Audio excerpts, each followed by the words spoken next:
thank you very much to everyone for coming and for being interested in further postgraduate study in archaeology. I'm going to vanish in a second and I'll hand over to Professor Lawrence and Dr. Meredith Williams, who are respectively the coordinator of our Masters in Archaeology and the coordinator of our Honours in Archaeology. Before we do, that is their lovely profile photographs in case you don't know what they look like, as well as their contact details, again, in case you don't know how to get in touch with them. Before we do get started, I would like to pay my respects to the country, to the elders past and present of the Wurundjeri Woiwurrung, who are the traditional custodians of the land upon which I'm sitting today, and I think that applies to both Professor Lawrence and Dr. Meredith Williams as well, and as well, of course, as the Bundoora campus, as well as to all other First Nations people who might be viewing this presentation either now or in the future. So with that, I will hand over to Professor Lawrence, and I will mute myself just to flag up again. This is being recorded, so if anyone doesn't want to appear on video, you can always put questions in the chat. If you do have questions as we go through, again, feel free to put questions in the chat. I'll answer what I can while our presenters are talking, and then there's a proper full Q&A at the end. Over to you. Thank you, Keir. Thank you for organizing this event, and thanks, Matt, for coming as well, because we always it's a good thing to do and we sometimes need a nudge. Anyway, so what Matt and I are going to talk about is some options for you as you come to the end of your undergraduate degrees and are wondering about the next steps and how to get on in the heritage industry in Victoria. And the good news, which you've probably heard from many of us many times, is that the Victorian heritage industry has many employment opportunities in it. It is one of the strongest in Australia and probably one of the strongest in the world, I would imagine, because we've got such great legislation. So there are pathways into that industry and also into a research career in archaeology, if that's what interests you as well. And those pathways that Matt and I are going to talk about are the Master of Archaeology and its nested degrees, the grad dip and the graduate certificate. I'll talk about those. Matt is going to talk about honors in archaeology, and then probably all of us will talk about the research masters to the extent that we know, well, we do know more about it now than we did a couple of years ago. It's pretty new. Next slide, please, Keir. Thank you. So entry requirements is the first thing to consider because they do have slightly different entry requirements. The Masters in Archaeology, because it's a master's, it's a university-wide sort of set of guidelines around that. And that means that you have to have a bachelor's degree, but it can be in any discipline. So it doesn't have to be in archaeology. It could be in history. It could be in environmental studies, it could be in anthropology, could be in health sciences, it doesn't matter. So any bachelor's degree. If you've done previous study in archaeology already, then you would probably be eligible to have some what we call advanced standing or credit for that previous study. And certainly for La Trobe students who've done a Bachelor of Archaeology or a major of archaeology, you are definitely eligible for advanced standing so that you can apply some of those credit points towards your master's. And the other entry requirement is a C average in your undergraduate subjects. For honors, you have to have done a Bachelor of Archaeology or a BA major in archaeology. So you have to have studied archaeology already, and you have to have at least 70% in your final year subjects in your degree. Next slide, Keir, please. Thank you. This is lots of little writing. What is the Master of Archaeology? One thing to say is that some of you may be familiar with the Master of Professional Archaeology. That's the degree that we have taught for the past 5 years. The university is going through a kind of refresh of all its degrees at the moment, like all of its degrees.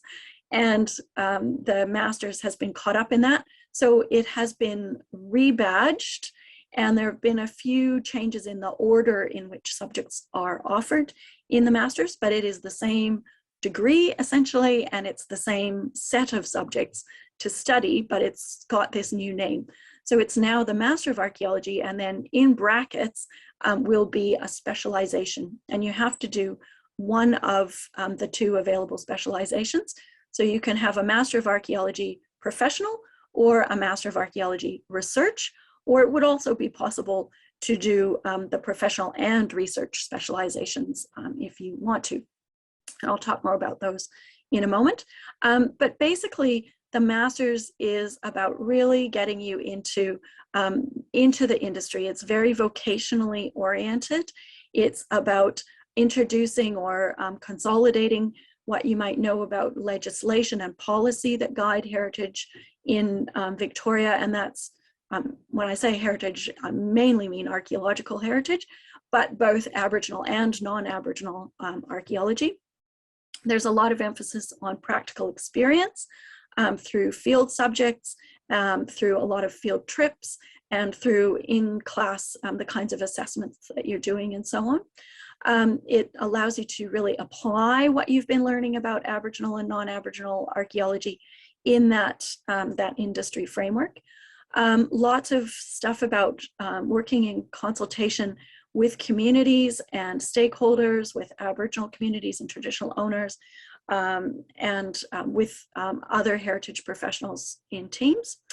And lots and lots of contact with leading practitioners in the field. So people who work for, well, I still say Aboriginal Victoria, it's now First Nations State Relations, and with Heritage Victoria, registered Aboriginal parties, and the leading commercial consulting firms. Many of these people are La Trobe graduates, La Trobe alumni, and they come in a variety of ways and deliver lectures or lead field trips, provide mentoring experiences, work experience, internship things and so on. So there's all of that stuff within the Master of Archaeology. Next slide, please, Kier. Thank you. Course structure, for those of you who are doing undergraduate degrees, it's 1.5 years of study for the master's. If you're from a non-archaeology background, it's 2 years full-time. The first year is core subjects, and then the second year is your choice of specialization.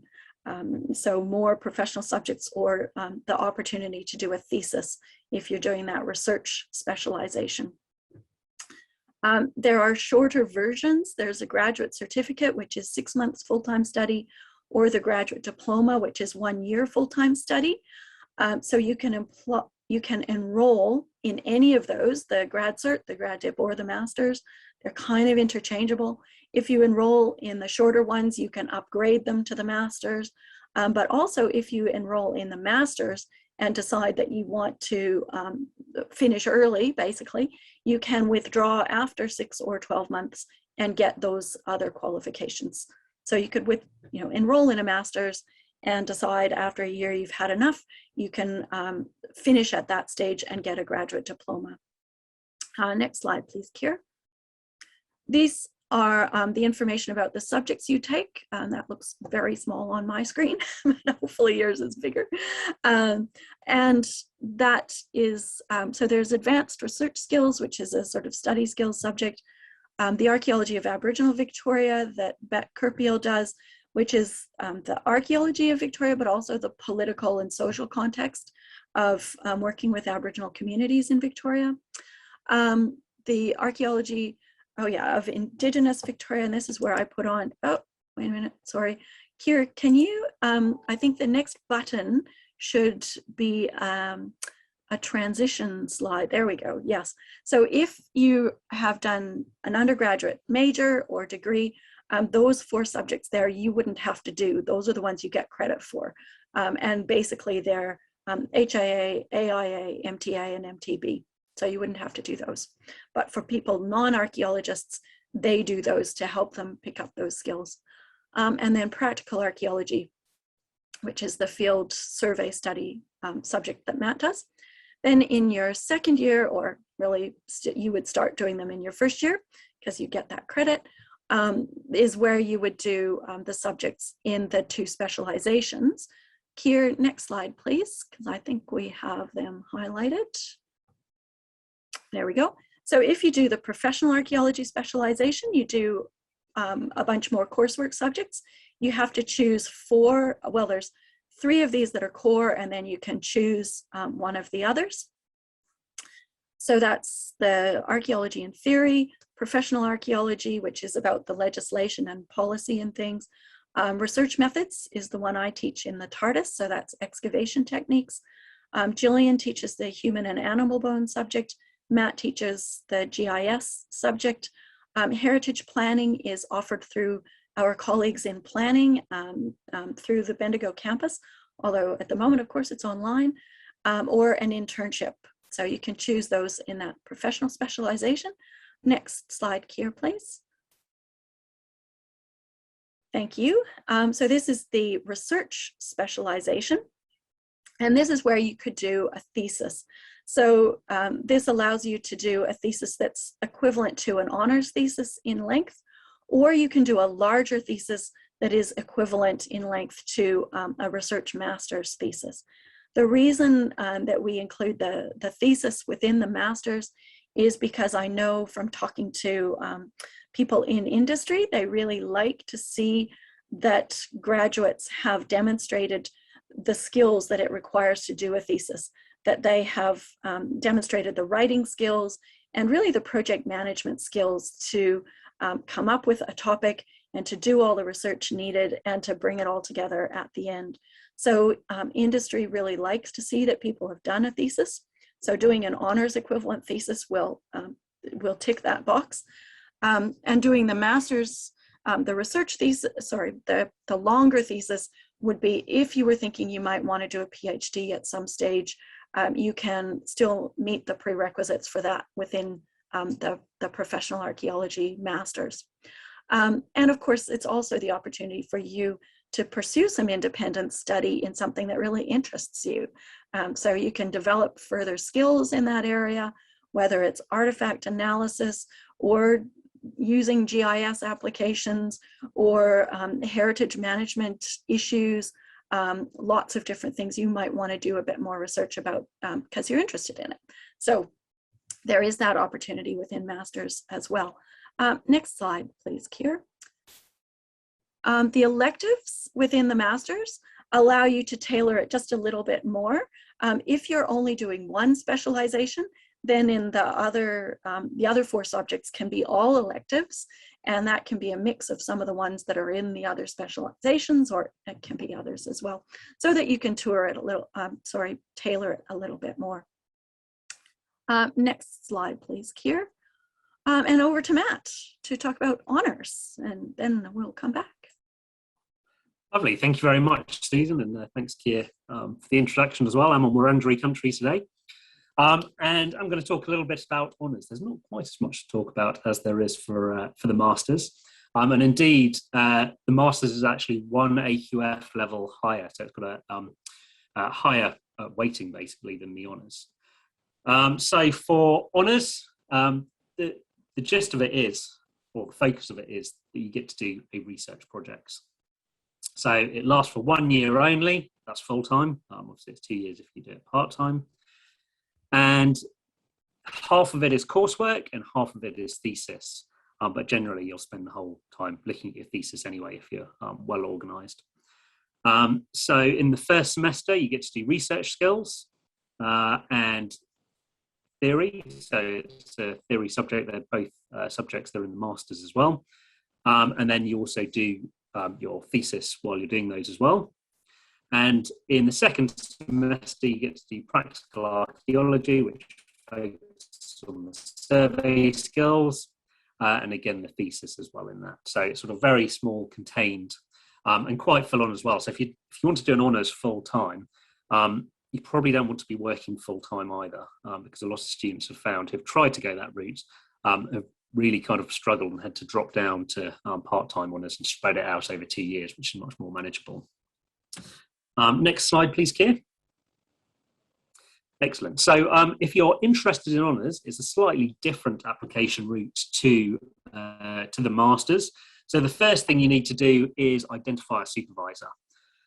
So you'll need to have a minimum of 70% WAM, and once you're on track for that, especially with the third year subjects, you want to go and basically talk to the members of staff in the department. Think about the areas, the topics that you want to that interest you and you want to do a thesis on, and then go around and talk to the members of staff that have expertise in that area, and talk to other members of staff as well for ideas. So we recommend talking to a minimum of 3 staff so that you can get good rounded sort of input into your ideas, and also explore other avenues as well. And then once you've done that and you've identified your supervisor and they've agreed to supervise you, you have to write a short proposal. So it's only 200 to 300 words outlining the aims and significance of your proposed project and the methods with which you are intending to use to answer those questions. Next slide, please, Keir.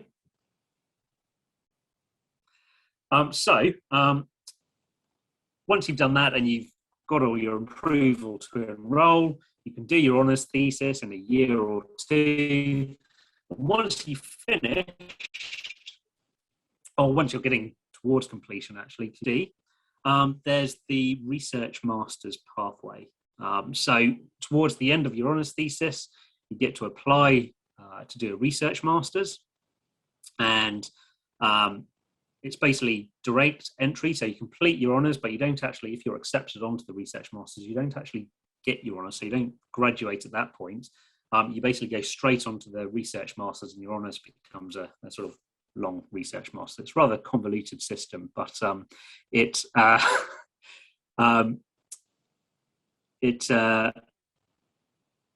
eventually lasts up to 2 years. So you'll have your honours, you've got your thesis, and you expand it into a research master's. So you do an additional few chapters onto your thesis, or publish a paper on it, or whatever, and then eventually end up with your research master's. So the prerequisites of it are, for your honours, you need to get a really top-notch honours, and it's I believe the cutoff last year for funding was about 86 or 87%. So if you want to get a scholarship, you have to do an exceptional honours thesis.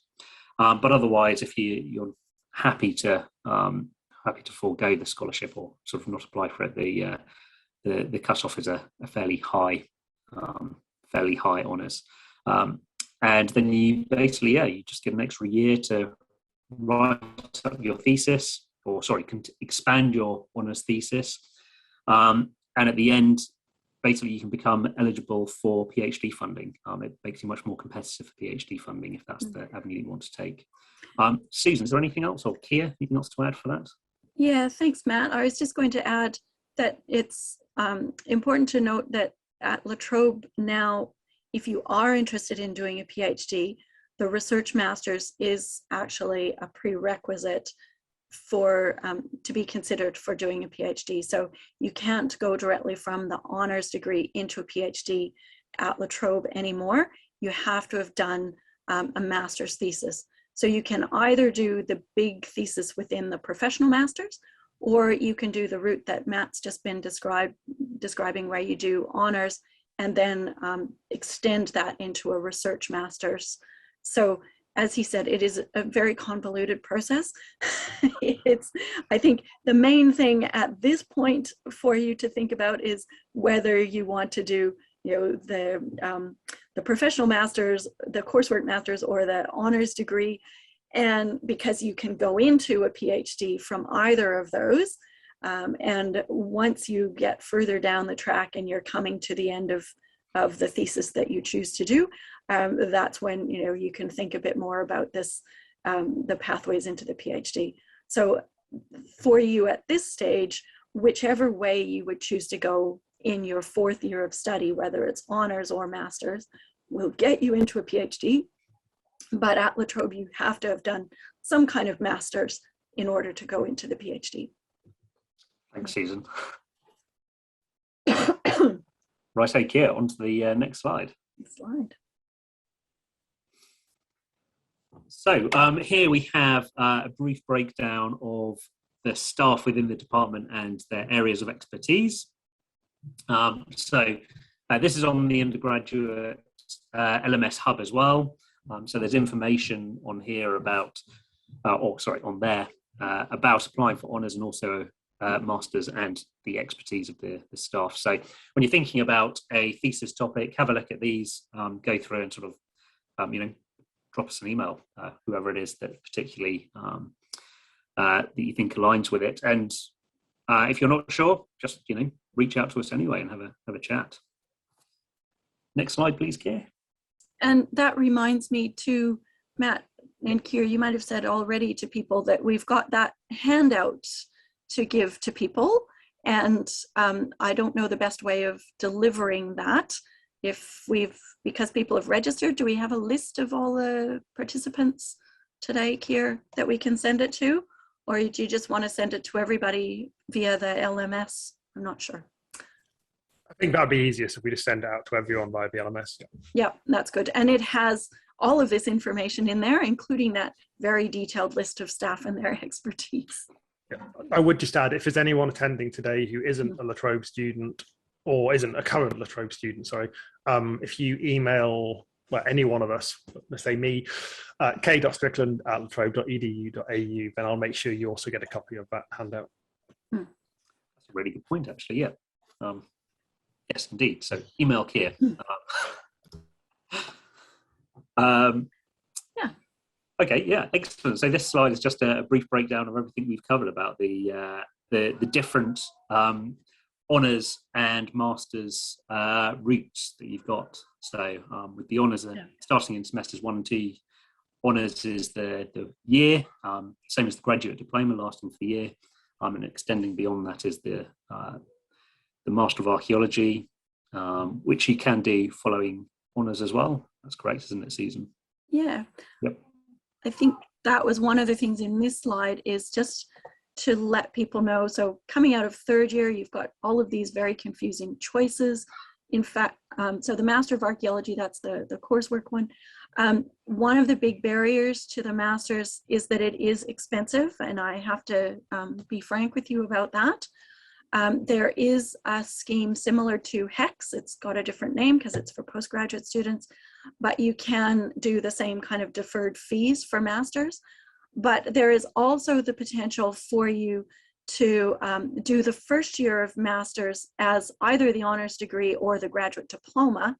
The honors degree is cheaper, and you can go from your honors, you can actually convert that into the coursework Masters, the Master of Archaeology, and do only then 6 more months of the Masters to get that.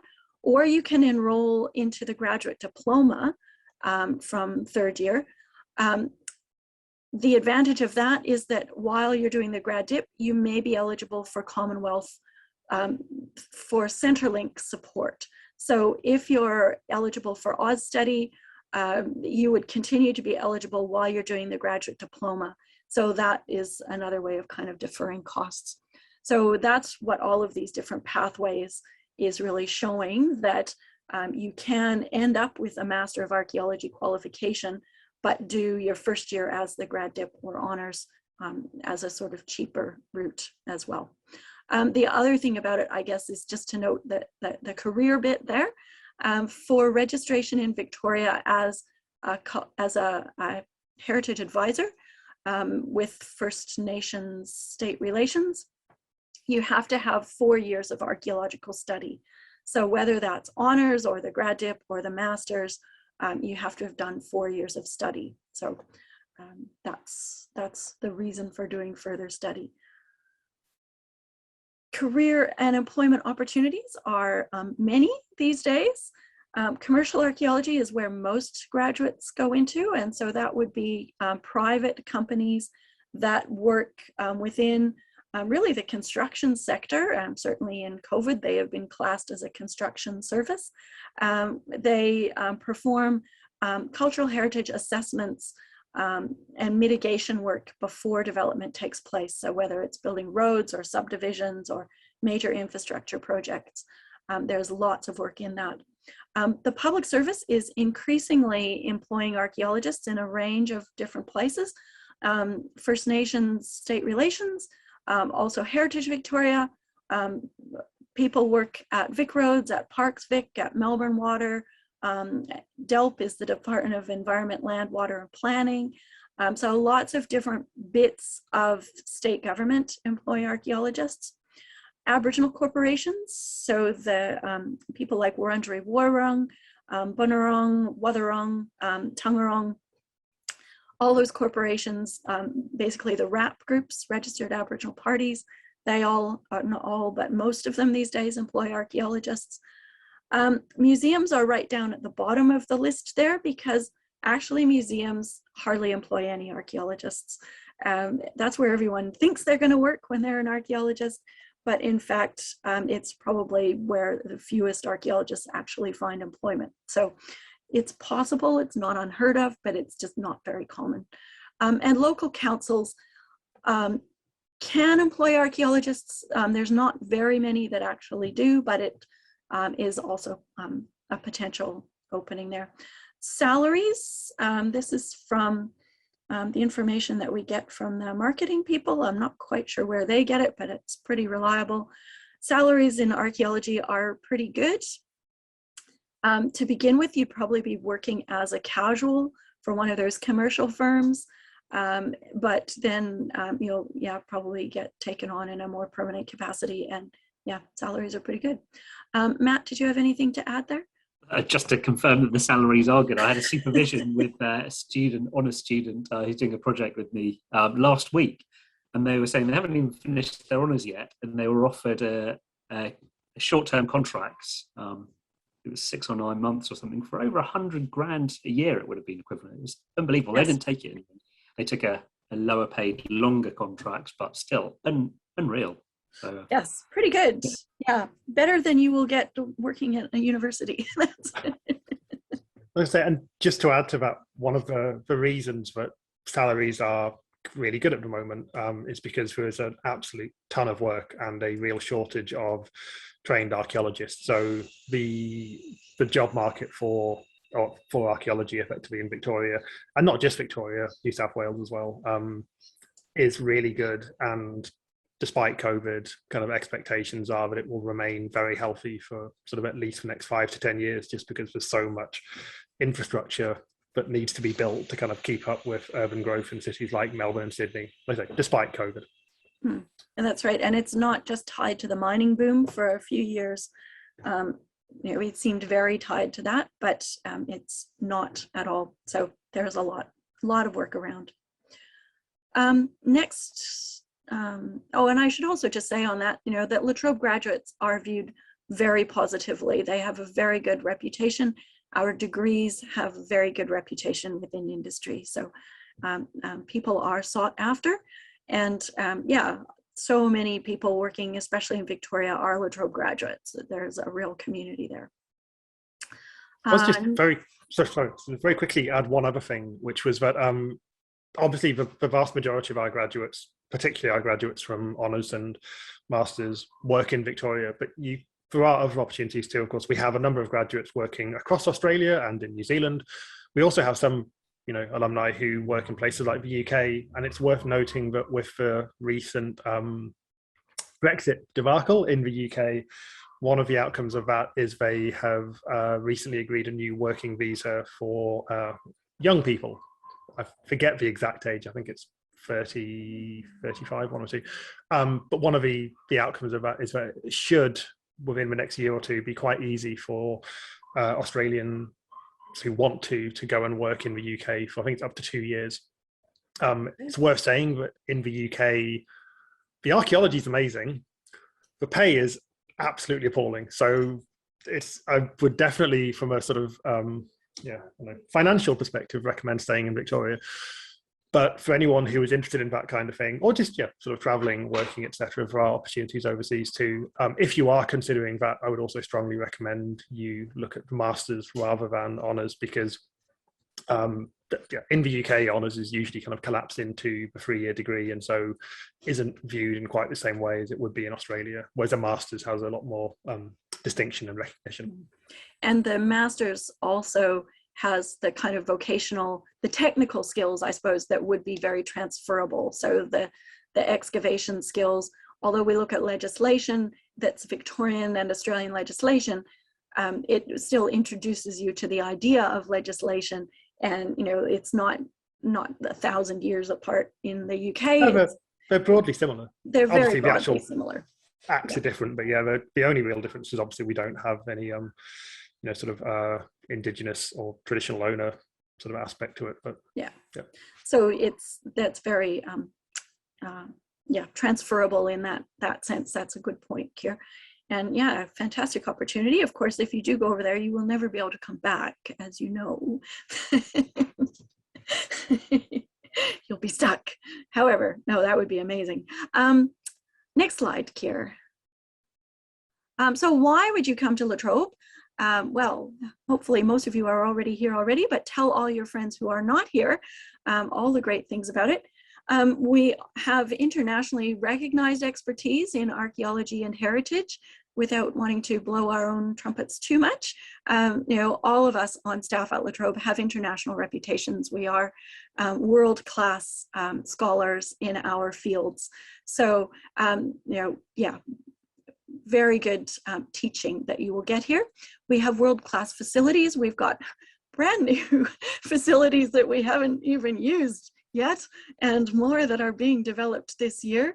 New IT stuff that's coming on board. We've got fantastic technical equipment, lots of amazing machinery for doing things like ground penetrating radar and processing lithic samples and microscopes and all kinds of things. So we've got lots of great facilities. Very professionally oriented teaching, as we've talked about, vocational, both in the master's and in the honors. Flexible teaching. So we haven't talked much about that, but in the master's as well, in both of them, the subjects that you'll be doing aren't the semesterized, every Monday, once a week for the semester kind of subjects. They're taught in intensive block modes. So for a week, you'll come in and you'll do, in fact, 2 weeks, you'll do maths, practical archaeology subject. So you do all of it over a 2-week period. And the same with the subject in the TARDIS, it's 6 days over, again, a 2-week period. So it's very concentrated. And that means that you can combine it with employment in other areas, or you can, be working on your thesis in between subjects or whatever. So you're really just focused on one subject at a time. And they're extend across the whole year, because we do offer them in the winter break in July, and in there's electives that are offered in November, December, and then in January, February as well. And a few of them are online in the normal course of things, but most of them have a face-to-face component because they are very hands-on and very practical. So anyone who's not in Melbourne, the advantage is you only have to come to Melbourne for a week at a time, but you do have to be here on campus at times. Yeah, I'm sorry, I'll just add to that, Susan, sorry to interrupt. And particularly for things like the practical archaeology, like we've worked to try and design them so that for people in places like Shep, which are miles away, they can still get here. We start them at 10 rather than 9 to give allow time for people to attend, to get here. And yeah, in the last few years, we have quite a few students from the regions who driven in every morning and driven back every evening to do their courses. And we've tried to allow for that. So that's right. If you're in the regions, it hopefully won't be too much of a difficulty. It's still possible, and there are a lot of the work that is done online even. Both my TARDIS subject and math subject, some of that assessment is online beforehand and so on. So that's what we mean by the flexible teaching modes. And then the other thing, of course, is the industry partnerships that we have, as we've talked about. So many people in industry are La Trobe alumni, but also with others, we've got really strong relationships. So that means that they're very generous with their expertise and their time as guest lecturers, and people on field trips, and the mentoring that exists certainly within the master's program. There is a formal mentorship program with Australia ICOMOS, and that's heritage professionals in Victoria from lots of different disciplines, but you can have a one-to-one mentoring relationship to help you, again, get a foothold in industry. So we have, all that industry engagement, and that includes traditional owner organizations as well. Matt, you work with Wurundjeri Woiwurrung on that practical archaeology subject, and various others. That's correct. So we obviously get a lot of engagement and work. So the field school is in partnership with Wurundjeri and Parks Vic as well. So lots of contact, engagement, and learning from traditional knowledge as well, which is yeah, that's right. Doing those on-country things. Professional archaeology has a field trip with Bunurong traditional owners down on the Mornington Peninsula, and various of the subjects have that engagement with traditional owners. Yes, and the opportunity for an industry placement as part of your degree as well, if you're doing the master's, not in the honors, obviously, but in the master's there is as well. So even if you've done one already in your undergraduate, you can do another one if you choose to in your master's. Where to from here? If you're doing the master's, you do direct application through the link that's on there. If you're doing the honors, as Matt said, you need to do that proposal first, but there is also a direct application process that you'll have to go through for honors. The important thing for you at this stage is both of these degrees count as a new course for you. So even if you're already enrolled as an undergraduate student, you have to actually apply as a new student to do either of these different things. You can't just, your enrollment doesn't just continue. You have to apply for either the honors or master's. And that information is up there. And of course, Matt and I are both happy to answer any questions at any time. Shoot us emails, and Keir as well. So yeah, any of the staff, in fact, can give you all the information about this. And please do talk to people about potential thesis topics, even if you're doing a master's. You can do a thesis within that, and the sooner you start talking to staff about what that might be, the better off you'll be.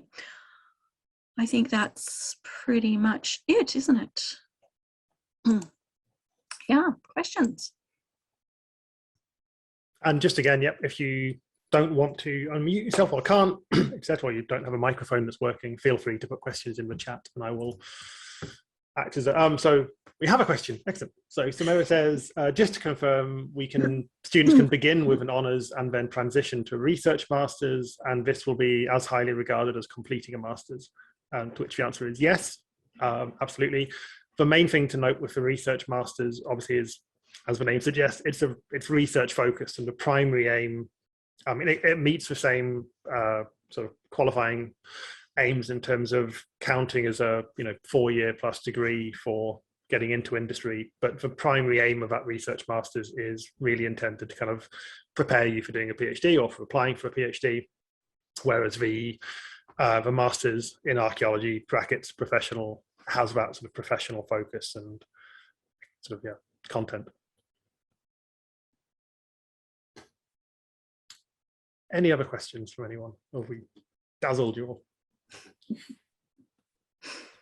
I know the one thing that I just, as a kind of preemptive question that I get asked the most, which is also the hardest one to answer, is around fees. And the short answer is just fees are really complex, and it's very hard to, it's not generally possible to just kind of say, well, this is exactly how much this course will cost you, because it depends on a number of things, including things like, most of you here obviously will have a La Trobe undergraduate degree that qualifies you for a slight alumni discount. I think that's 10% for the taught coursework masters. Depending on your WAM, you can qualify for some sort of academic excellence sort of discount or scholarship thing again, which is slightly higher than 10%, and it's all very, very complex. Yes. Short answer is if you get in touch with us and we can try and work out sort of individuals. But yeah. And there is actually on the new students website, if you go into the sort of study with us thing and find things, there is a place there where you can ask for more information about fees as well. There was something else that I thought about. Oh, application, the time for when you apply. Applications close in February because these are new degrees. That means that you're a new student, and so that does, you've got until February to do your application for that. But as Matt said, for the honors, you need to do those proposals first. So you'd want to be talking to Matt before that. And I think there's a due date when the proposal has to be to Matt, isn't there? There is indeed, which I can't remember off the top of my head. I think it's the end of January. Yes, end of January, I think, for a semester one start in 2022. Which also reminds me that you can begin either of these degrees mid-year as well as at the beginning of the year. So there is mid-year entry for them. Very good point, actually, Susan. And a lot of the honours students who start mid-year actually say they prefer having done that because they get a bigger break in the middle between semesters to work on their theses than if they'd done it the normal way around. But that's just as an aside. But, that's good. So Jamie has asked, if you're doing a professional master's, what would the workload be for hours per work, and can you continue to do paid work as well? Yes, you can do paid work. How many hours, I guess, kind of depends on the individual and what your other commitments are and so on. I know a lot of the master students at the moment, in fact, probably most of the master students at the moment, are working at the same time. I'm not sure how many of them are working full-time. And a lot of master students are coming from other degrees, other careers as well. It's a real thing for people to change careers and come in and do it. So they might have families, and it gets very complicated with masters. But the short answer is yes, you can definitely work full-time as well. The only thing you need to be able to do is to arrange leave with your employer so that, when you need to come in and do Matt's subject or my subject or Beck's subject or whatever, you can get that leave from those employers, because as I say, you do have to be there. Even this year when they're online, they're live seminars online. It's still something you have to participate in. I'd say for one time it's difficult to really work full-time or close to full-time and do masters is if you're doing the full 2 years and you haven't got an undergraduate degree in archaeology, because that first 60 credit points does involve subjects which are weekly over 12 weeks. But yeah, if you've got the undergraduate degree in archaeology, then I think the vast majority of our archaeology students are working in the industry already, either part-time or full-time. Yep, that's right. And even if you're, you are coming from another degree and you're doing those other subjects, the semesterized subjects, all of the contact hours for those subjects is on a single day. So you can still, work the other days if you had to. But yeah, full-time study is meant to be full-time, and full-time employment is also full-time. So, actually you can't be full-time at both of those things at the same time. But, it's everyone juggles it their own way. I've had Callum has emailed me a question though. Oh, but it looks like he's not in the webinar anymore. So no point in me. Oh no, he is still there. Callum, are you still there? Yes, he is. I can see him. Yeah. So why is he saying he's just got out of the thing? Maybe he may still be logged in, but not actually at his screen. Yes. But he is still here. He's in the chat.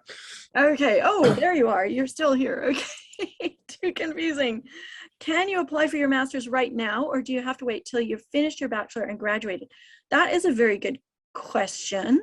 And to be honest, I don't know the answer. I think you can apply now, and the offer will be conditional on you completing the degree that you're currently enrolled in. And getting that WAM of 60. Yeah. And getting the 60 WAM. Yeah. And on that note, as I say, Lachlan has a question about alternative pathways if you don't meet the requirements, such as not getting a high enough WAM. Which coursework masters generally, I'm not aware of any cases where we've had students who've missed the WAM and needed a. No, that is new. I haven't Yeah. come across. Yeah, we'd have to look into that. Yeah. For honours, generally we wouldn't recommend it because I think it's fair to say that the step up between doing undergraduate study and honours is quite big in terms of moving from coursework to doing a research thesis. And generally speaking, yeah, if a student didn't meet for WAM of 70, that would give us severe reservations about whether they'll be able to handle that step up. So, I mean, by all means, get in touch with us, and we're happy to look into individual cases. But generally speaking, the recommendation, if you missed out on honours, would be to consider doing the masters, and you can still do the research thesis. It doesn't block you off from going on to do a PhD, etc. It's just, yeah. Other questions we also had. Rhiannon's asked where the field work is being held next year for PRA. Matt, yeah. So field school at present is always held in a place called Brimbank Park, which is in Keilor. So it's a national park, and we work with Parks Vic there. And Wurundjeri, part of the park there is co-managed with Wurundjeri and Parks Vic. And we go out and work on real archaeological sites. Essentially, we're doing work for Parks Vic by surveying in sites that haven't been, or resurveying in sites that haven't been surveyed since the 70s or 80s. And the way they were recorded in there, and there's a few artifacts on the floor. So what we go out and do is we go and do full surveys on these sites as if we were sort of doing it professionally to the highest standard, and present that data to Parks and to Wurundjeri. And we also update the registration of the sites with AV. No, sorry, not AV now. Sorry, Susan, refresh my memory. What are they called now? First Nations State Relations. Excellent, First thank you. Peoples State Relations. First Peoples State Relations, yeah. So then we update the registration of the site with them, so that it's which is great, because it's doing actual archaeology. It's not a sort of an exercise, which it's actual. We are doing professional archaeology, yeah. And it's also research as well. So the outputs from it go into research project by Dr. Rebecca Kerpion. She takes the data and uses it to generate data for her project. So it's serving a number of purposes, and it goes into management strategies for Parks and Wurundjeri going forward, so they know more about these sites and they can better manage and plan the works around those areas. So it's pretty good fun. So a few more questions before we run out of time. Hayley has asked if it's possible to do an honours, but with some of those more vocational subjects that are in the masters. Short answer, though. Let Matt. Masters, yeah. The masters is I guess technically it is possible to swap out a subject from honours, but I can't think of any times in recent years that we've done it, and there would need to be a very, very good reason to do it, not just a preference. Otherwise, the advice would definitely be to either to do masters or do honours and then transfer into masters. So I'll just sort of expand on that slightly and very quickly, is that if you do an honours, you do your research projects, and it's very focused on a particular skill for your project, whereas if you do the masters, you're getting trained up in a whole range of different skills, and you can also undertake that research project. So in terms of upskilling, the masters, you're going to get a much more diverse range of skills than would be possible in the honours. So and linked to that, short answer. So linked to that, then we also had a question from Jamie asking what the fundamental difference is between the research and professional masters, which I'll let Susan. Okay, so I'm going to first of all go back to Hayley's question about honours with vocational subjects, because you can actually do honours first, and then as you're finishing your honours, you can switch into the masters and get credit for all your honours work, which would effectively be the research specialization in a master's. And then in your final you'd have then 4 subjects that you would be able to do those electives, which would be, you know, professional archaeology and research methods, which is the excavation one, and, you know, maybe the heritage planning one. And, you know, so that would be the way, Haley, to do honors and get those vocational subjects at the end, so that you're just having to pay for those extra 4. And the question about the difference between the research masters and the professional masters is mainly coursework, or lots of coursework with a thesis component, and the research masters is entirely thesis. And yeah, after the honors degree. But just to add, it is now confused by the, so you can do the coursework masters with a research specialization, which means you're doing the coursework masters, getting those professional vocational skills, and you're still doing a research thesis. And then there is the Master of Arts by Research, which you can transfer into from honors, and that is 100% just research. And so confusingly, they're 2 completely different courses with different structures, different entryways, but very, very similar names. Yes, which doesn't help. And you can also, it's worth saying, you can do the Masters of Archaeology and do both the professional and research specializations. It is possible to, you can get both of those kind of on your degree certificate or transcript, yes. Whatever. Yeah. In fact, if you want to do the research specialization, it would be very difficult to avoid also ending up with a profession without a professional specialization. So yeah, it is confusing. We're confused. Everybody is confused. Yeah.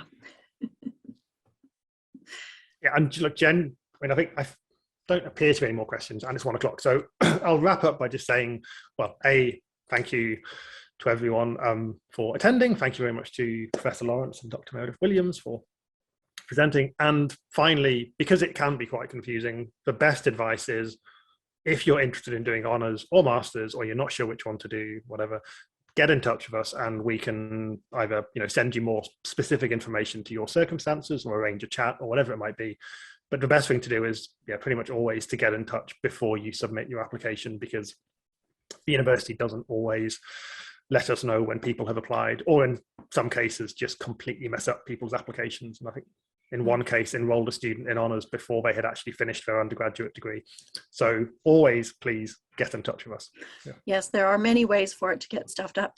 And the other thing, just if you are wanting credit for any of your previous study, whether you're for your undergraduate study into the master's, or for honors into master's, or grad dip into master's, you need to actually apply for that. It doesn't automatically happen. And yeah, talking to me first is probably the best thing to do on that. Okay. Yes, bring on 2022. Well, thank you very much to everyone. Yeah, thanks everybody, and thank you. Go and enjoy the last of the sunshine before it rains solidly for the next week, would be my advice to everyone. Yeah, cheers, and I'll hopefully see you on campus at some point.